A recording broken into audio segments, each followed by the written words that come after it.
for almost a year now. We're like 2 weeks away from our 1 year anniversary. And through this year we've had, we didn't have a lot of major arguments. We had like a lot of tiny discussions about time management and stuff.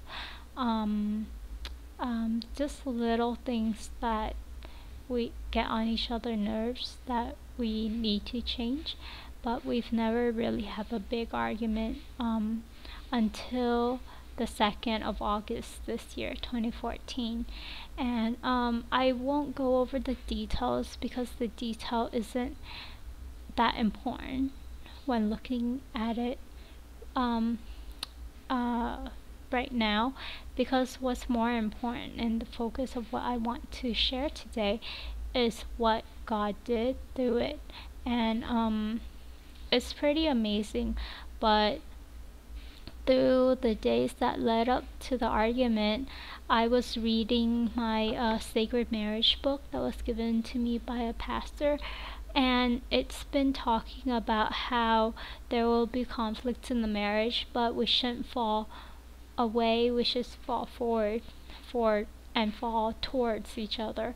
And then it talked about how time is a control issue, and money also, stuff like that, and how in marriage we should have a servant heart, because marriage can make us more Christ-like and even at our rough edges. And if we approach it with that kind of attitude, then it will be able to become more Christ-like through our marriage.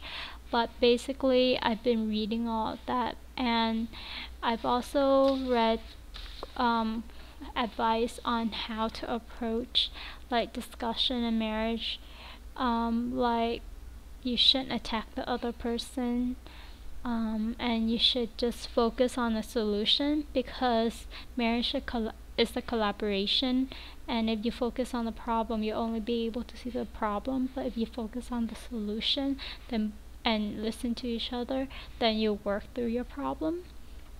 And so I've tried to do that, but on that day he was feeling especially defensive because he thinks that I didn't think highly of him, because he thought that I should have seen that he already saw the problem, and it was a mistake, judgment mistake on his part. But because I brought it up again, he felt violated.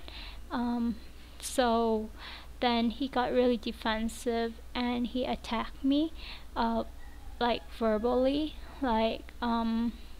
and brought my parent into the discussion, which made me extremely angry. And so at that point, I just threw out everything that I know about how to handle argument and how to handle myself in a discussion with my husband and how to be a godly wife. I threw that all out the window, and that was a conscious decision also, because I actually told him, you know what, everything I read about the Bible, my Christian value, everything I read about that in that book, I'm discarding it. I don't want to talk to you, and I don't want to listen to you. And he tried to talk more to get me to calm down, but by that time I was already over the point of being reasonable. And so I just basically said, if we continue this, I'll get super mad, and I don't want to talk to you, and I don't want to sleep next to you. So I went and slept elsewhere. That was our first time that we actually slept in separate beds too, and for the whole night. There were other times where I just got fed up with something and I did it, but it didn't last through the whole night, because I would remember how don't let your anger go overnight, and then I would come, and those times I kind of knew that it was my fault too, so I came and I apologized, or he apologized too. But this time I was so sure that it's all him, especially when he brought my parent into the picture, because that's really dishonoring my parent and I can't accept that.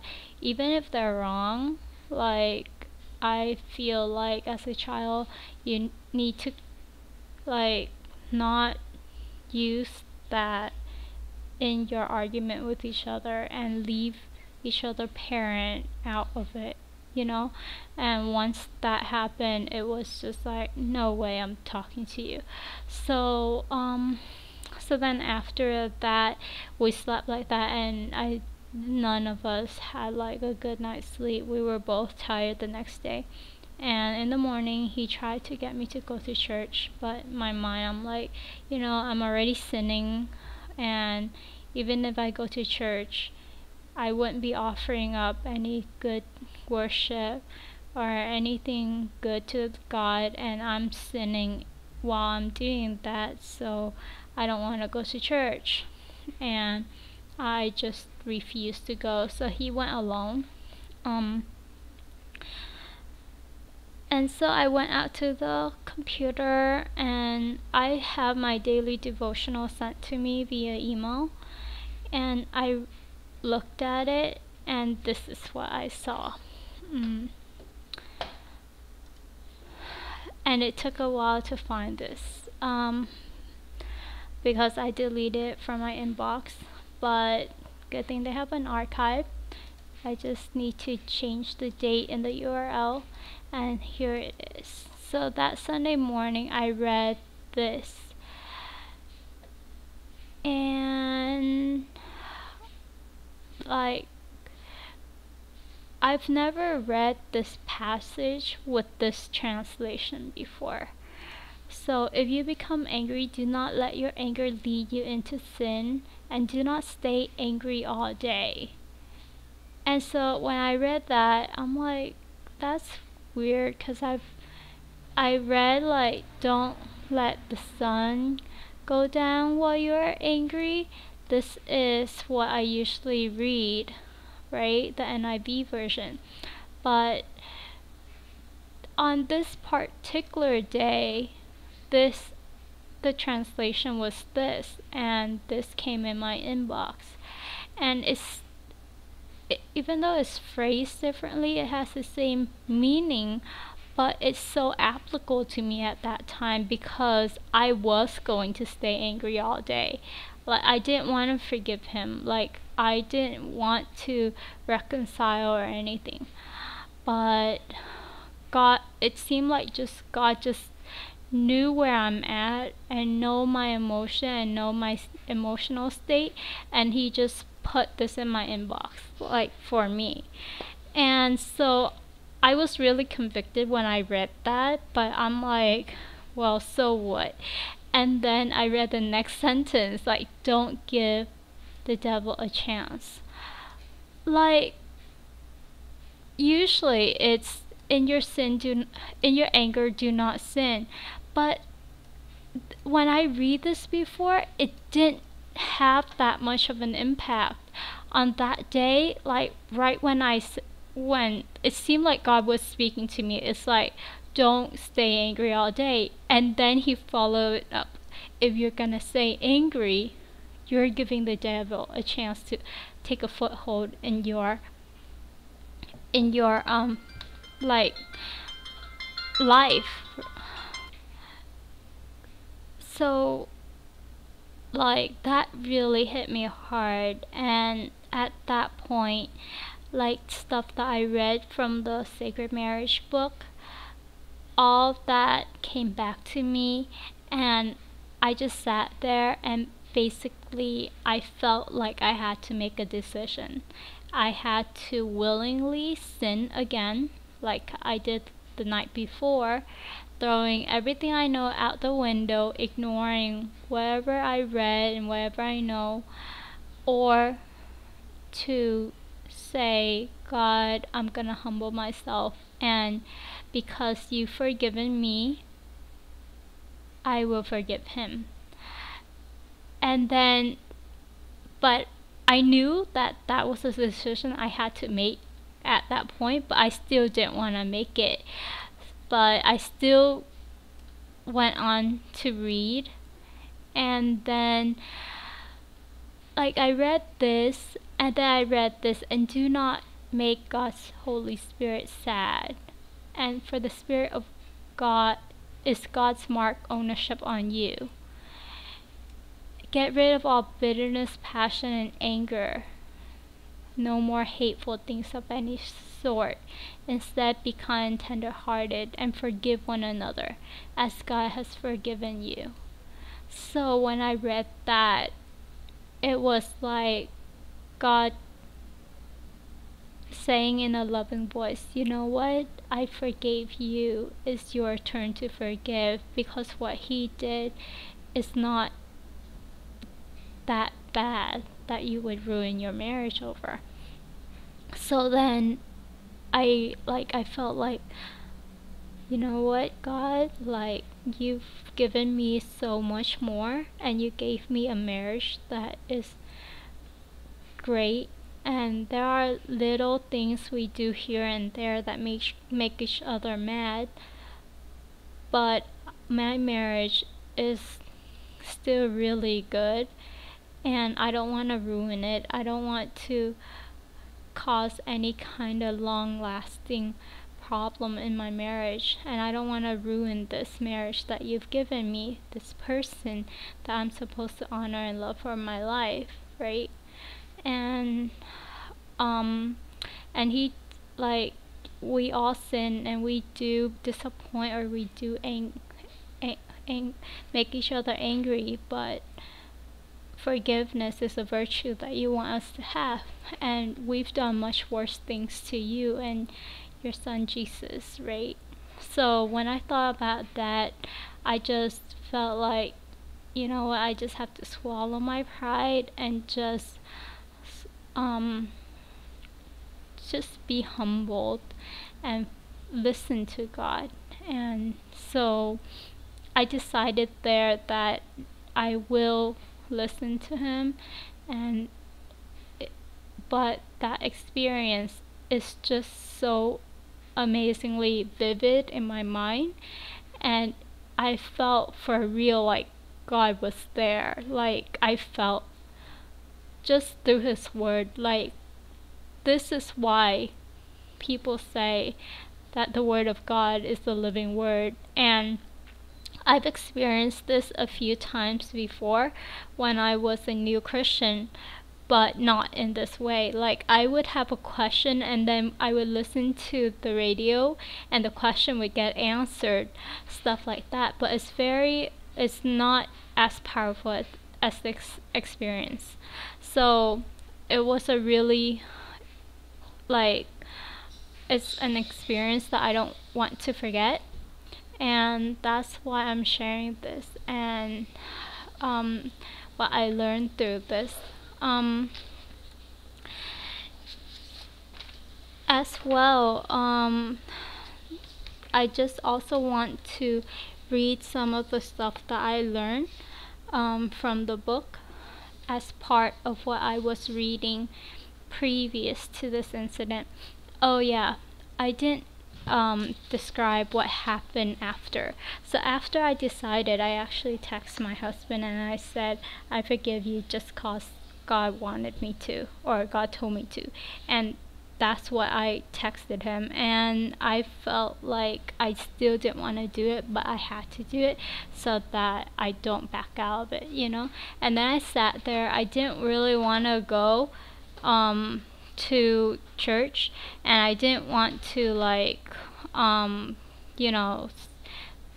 see him. I think I was just gonna sit at home and wait until he come back, but then I felt like I should do something, cause sitting at home is not really honoring him, and even if I'm just reading and stuff like that. So I took the bus and I started walking to church, and by the time I got there, he was out of his service, and he picked me up, and he told me this, which is completely blew my mind even more. At 10 o'clock, which is when I texted him. At that time, like, he was listening to the pastor, and the pastor was talking about honoring your father and mother, and he heard how, because then he realized that because he didn't follow that commandment, it caused kind of like a drift in our relationship, especially in our argument that we wasn't able to reconcile. So at that point, he understood what made me mad, and like, he saw it, and right when he had that thought, like, and wanted to, like, he felt like after the service he'll come home to see me, and if I still don't want to go out and stuff, he'll just cancel his activities and stay at home with me that day. And right when he had that thought, my text went in, and my text wrote, "I forgive you just because God told me to." So like, to him, it's like an amazing experience too, because like right when he has his answer of why I was so mad and what he did wrong and how he was going to act around me that day, then that text came through. So that was just an amazing experience that, after he picked me up, then we just talk about it, and I cried, but it was a good experience to just share and have a memory with each other. I share of what I was feeling and how I didn't want to let God down and stuff. But besides that, I have the stuff that I was reading that went through my mind at that point of decision was like in Sacred Marriage on page 177 is this. A part of it is we can respond to this bitter juice by becoming bitter people, or we can use it as a spiritual discipline and transform its exercise into the honey of a holy life. In this fallen world, struggles, sins, and unfaithfulness are given. The only question is whether our response to these struggles, sin, and unfaithfulness will draw each other closer to God, or whether it will estrange us from ourselves, our Creator, and each other. Will we fall forward or will we fall away? That was a question I had to answer in that moment too. And on page 192, that was the page that talked about money right here. And it said, money is the medium of power. More often than not, the issue is not money, but power. And same thing, we don't really have a lot of argument about money, but we had a lot of argument about time. And then it says, I'll continue reading about the money. The battle is not about who is most trustworthy or whose heart most deeply desires to sacrifice for the other, but about who controls the most palpable means of setting the family agenda. Time becomes a commodity of contention as well. Should a wife work, etc.? Or is the husband spending too much time with his colleagues and neglecting his wife? These conflicts over time and money cloud the real issue. Are we willing to sacrifice for the good and glory of the other? Quarrels over money and time usually reflect a demand to own our life rather than to serve the other with our wealth and existence. The typical fight over who ought to pick up the kids usually is about whose time is more valuable, who works the hardest, and who is least appreciated. It is not wrong to alternate chores or divvy up responsibilities, but the hurtful interaction usually reflect drawing battle lines over more petty matters. And that was something that I was thinking about. That time usually is more, my time is worth much more than this kind of like deal, and that is a wrong attitude to have in the relationship. And And then on page 197, it talks about being more like servant-like in our marriage, and what is the true essence of Christianity. So becoming more like Jesus is the essence of Christianity, and none of us can say with any degree of sincerity that we have cornered the market on being a servant. Our marriages provide opportunities every day for us to be pushed further in this direction. So through those stuff, I felt like I was thinning in every aspect. I wasn't willing to use my time, like just give up a little bit of my time to accommodate him.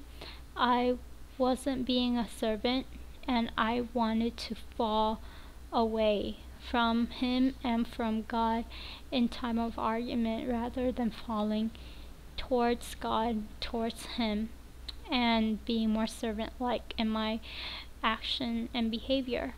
And God really firmly but gently and lovingly corrected me on that through the book, through the days that led up to this problem, and after it happened, he followed, or he chased after me and told me to, listen to him. And I'm really thankful that God is so real, and he is always working in my life that way. And I don't ever want to forget this.